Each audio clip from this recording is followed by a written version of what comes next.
इस क्वेश्चन में a की पावर 3, b की पावर 4 और c की पावर 5 का कोफिशिएंट बताना है इस एक्सपेंशन के अंदर, है ना।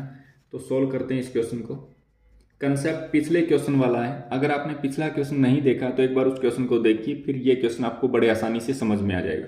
ठीक है, तो ये जो b c plus c a plus a b की पावर जो 6 लिखा है, इसका एक्सपेंशन हम कैसे ओपन करते हैं। 6 factorial upon n1 factorial, n2 factorial, n3 factorial, है ना।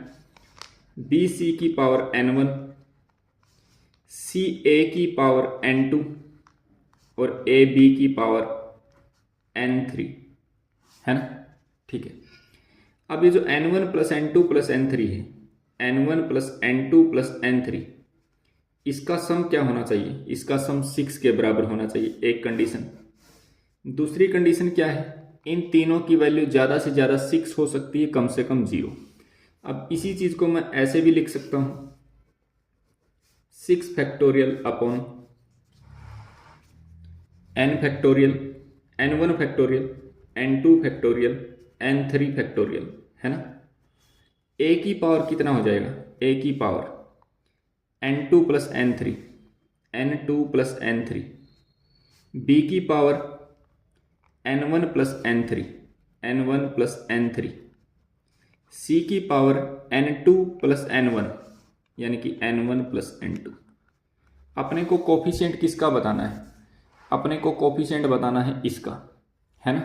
तो यहाँ से क्या पता चला कि n1 प्लस n3 की वैल्यू कितनी है, 3 है, क्योंकि a की पावर 3 दिया था एक चीज़, है ना। इसी टाइप से n1 प्लस n3 की वैल्यू कितनी है, 4 है, ठीक। और इसी टाइप से n1 प्लस n2 की वैल्यू कितनी है, 5, है ना। अब हमारे पास एक इक्वेशन ये है और 3 इक्वेशन ये है। इन चारों इक्वेशनों से हम n1 n2 n3 की वैल्यू निकालेंगे, है ना।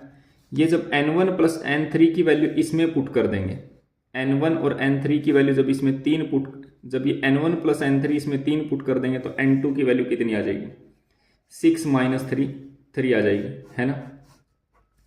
ऐसे ही n1 n3 की वैल्यू, सॉरी हम कुछ गड़बड़ कर दिए, b की पावर यहाँ पर कितना होना चाहिए था, n3 n1, n1 n3, c की पावर n1 n2 और ये n2 n3, n1 n3, okay ये n2 n3 है अपना, ये n2 n3, ये मैं थोड़ा गड़बड़ हो गया। तो n2 n3 अपना 3 है, n2 n3 की वैल्यू जब इसमें पुट किया तो n1 का वैल्यू आया, ये अपना n1 का वैल्यू आया, n1 का वैल्यू अपना 3 आ गया, है ना। जब ये n1 प्लस n3 इसमें पुट करेंगे 4 तो n2 का वैल्यू कितना आ जाएगा, n2 का वैल्यू अपना 6 माइनस 4 यानी कि 2 आ जाएगा, n2 का वैल्यू 2 आ जाएगा, ठीक है। जब n1 प्लस n2 की वैल्यू 5 इसमें पुट करेंगे तो n3 की वैल्यू आपकी क्या आ जाएगी, 1 आ जाएगी, ठीक है। n3 की वैल्यू 1 आ गई, है ना। n1 की वैल्यू 3, n2 की वैल्यू 2, n3 की वैल्यू 1। अब इससे क्या पता चल गया, n1 n2 n3 की तो वैल्यू पता चल गई, बट अपने को कोफिशिएंट किसका बताना था, अपने को कोफिशिएंट बताना था इसका। तो ये जो वैल्यू हम निकाले हैं, ये वैल्यू किस में पुट कर दें, यहाँ पर पुट कर देंगे इसके अंदर, है ना। तो रिक्वायर्ड जो कोफिशिएंट है वो कितना आ जाएगा, रिक्वायर्ड कोफिशिएंट आ जाएगा अपना, जो रिक्वायर्ड कोफिशिएंट था जो अपने को निकालना है वो अब आप बड़े आसानी से निकाल सकते हैं।